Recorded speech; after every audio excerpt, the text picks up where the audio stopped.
All right, good evening, everyone. This is Joe Henches with Beyond the Chart. Today is Wednesday, April 2nd, 2014.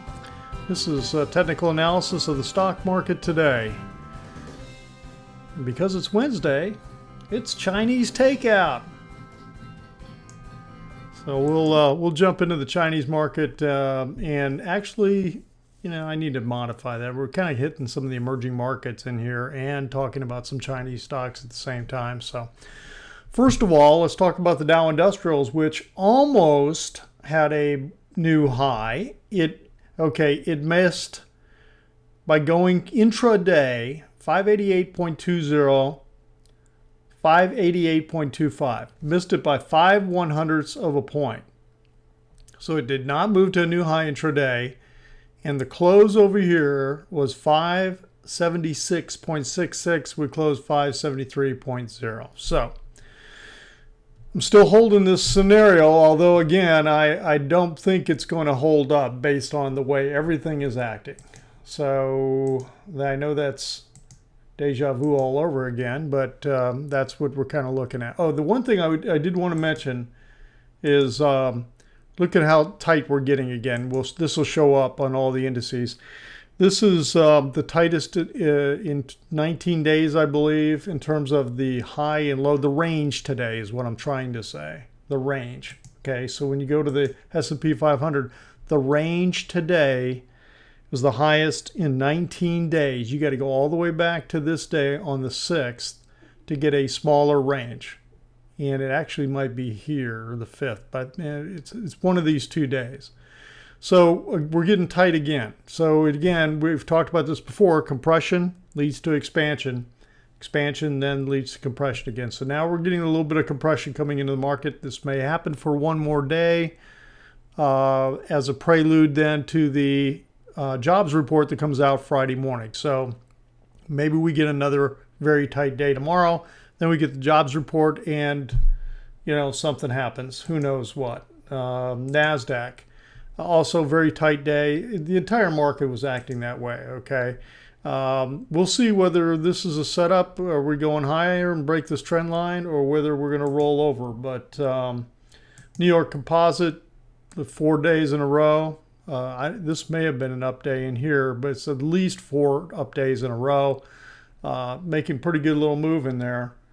Russell 2000, very much like the NASDAQ. Again, we've talked about that before. Short-term trading index, the 10-day exponential moving average of the short-term trading index is at the lowest reading of the year since January. Okay, so it's not at an extreme yet. It's not below the red line, but it's trying to get there. So we got to keep an eye on that. Volatility index right down where it was here. I don't have the high-low index right now, so we'll take a look at that again tomorrow night. I think that is it. Now I want to move to the other indices of the other countries. Let's take a look at Brazil. Brazil has been on fire. Look at this. Look at this move. I mean, it's just really on fire, just straight up. So they've come back. Now we're running into potentially some resistance in here with the previous peak. So this may be a perfect place for it to pull back. We just have to watch and see what happens. So a lot of people are talking about, I just read an article about it. I haven't read the whole thing. I just saw an article on Bloomberg where they were talking about people dumping money into the emerging markets and kind of shying away from China. So I don't know. People are getting a little wary about China. And I talk about that. I'll talk about China in the post tonight. And so let's go to Russia. The MISIC composite. Okay, this has bounced back. Again, it hasn't gained much since the last time we looked at this. Let's take a look at this retracement again. I think it's around 61.8 or a little bit higher. Now it hasn't quite gotten there. But this does look like that type of little snapback rally type thing going on with Russia.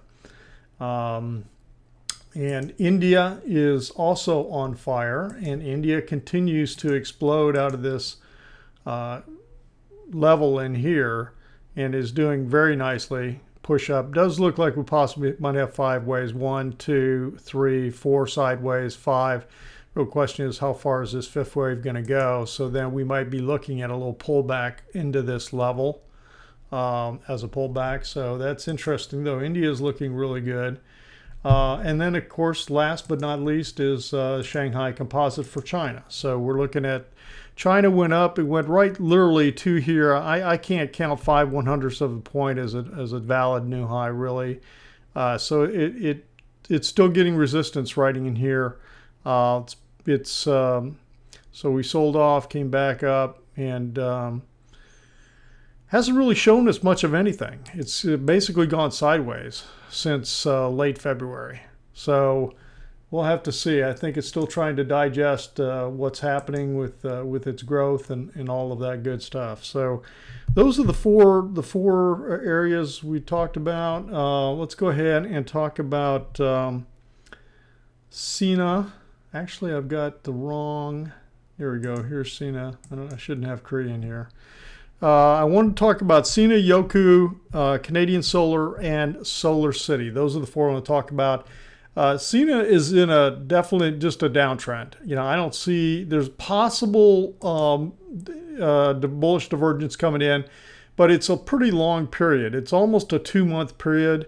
I'm a little wary of that. Sometimes that works, sometimes it doesn't. I'd rather like looking at 20 to 15 bars, 20 to 30 bars apart.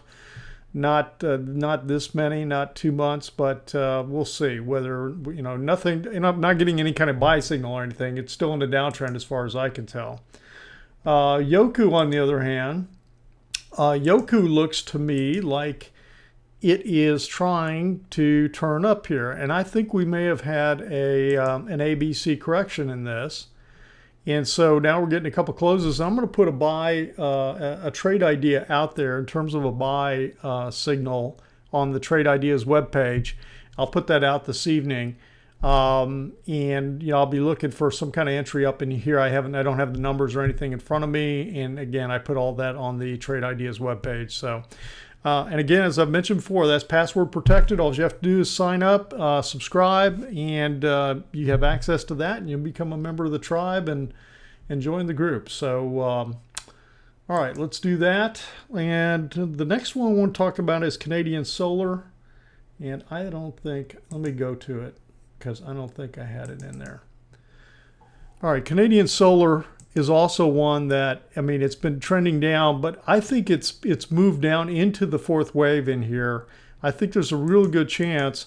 Well, this is one actually that I think it's got more to go, because this is like a first wave. When I looked at this, let's look at this on a big scale here. Okay, here was a major bullish move in here. Okay, and here's a wave 1. And here's a wave 2, back down into here, and you got a wave 3 all the way up into here, and then a wave 4, and then a wave 5, okay? And so this whole scenario is like one big bullish move. I can't draw very well. And then we corrected all of this, and you've had 1, 2, 3, and you got down here to this all-time low of 1.95, okay? So I now think this is all one big move that needs to correct.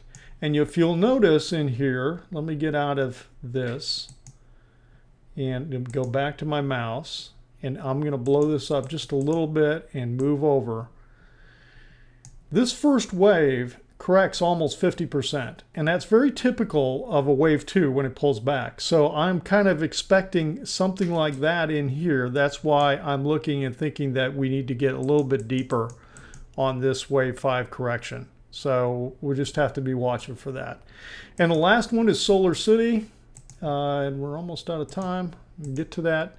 Solar City also looks like it's pulling back down in here. I don't have any kind of buy signal, but I am kind of watching for that. I think it could be ready to go.